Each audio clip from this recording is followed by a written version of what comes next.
Hello and welcome to my second video on all things writing.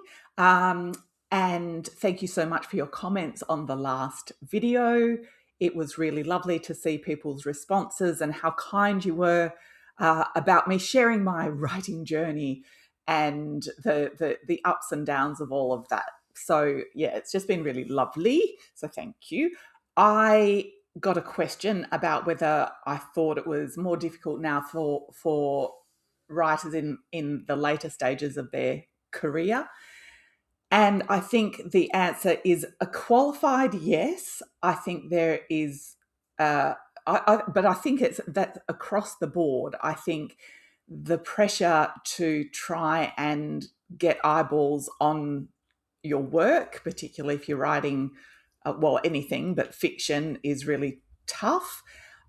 And yeah, I was talking to a writer friend the other day, and we just talked about how the sales of books, even in genre writing like crime, which used to always be steadily, steady sellers, are now no longer. So we've got that kind of pressure, which impacts publishing houses and all the rest of it. And don't ask me what we can do about that, because I think it's fairly clear that social media and the amount of it takes of our attention is a really big factor in that. People self-report having shorter concentration spans, and there are reports that kids are reading less, and that's going to create a knock-on effect. I think there are some strategies that we can put in place, but I think publishing is at a tricky moment. But publishing is often at a tricky moment. It's a very fickle industry that reflects the culture around us. So I don't see how that's going to change. Where things are different and perhaps better is that I can do things like this. So you can reach out to audiences in different ways. You can promote books in different ways.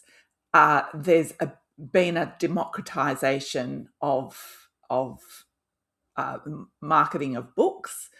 However, the issue of having only a certain amount of eyeball attention carries on into different formats as well. So I think it's a bit of a mixed bag. I feel optimistic about books and writing, because I think there is something about writing and having a book in your hands or listening to it. I'm a very recent convert to audiobooks.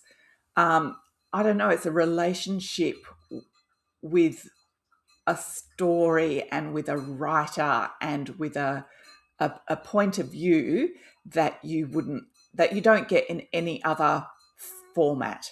And excuse me if you can hear the dog, who's having a very thirsty moment over in the corner. So there is,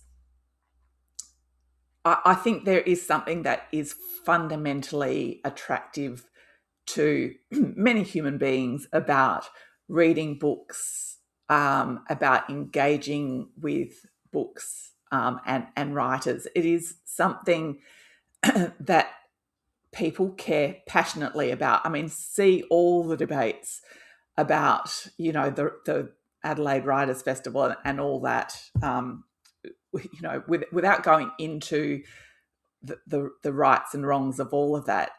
Sufficient to say that it still matters. Books and writing and ideas still matter passionately to people who read books. So I think even if we don't have the numbers, I still think that the passion and the depth is there in engagement with books.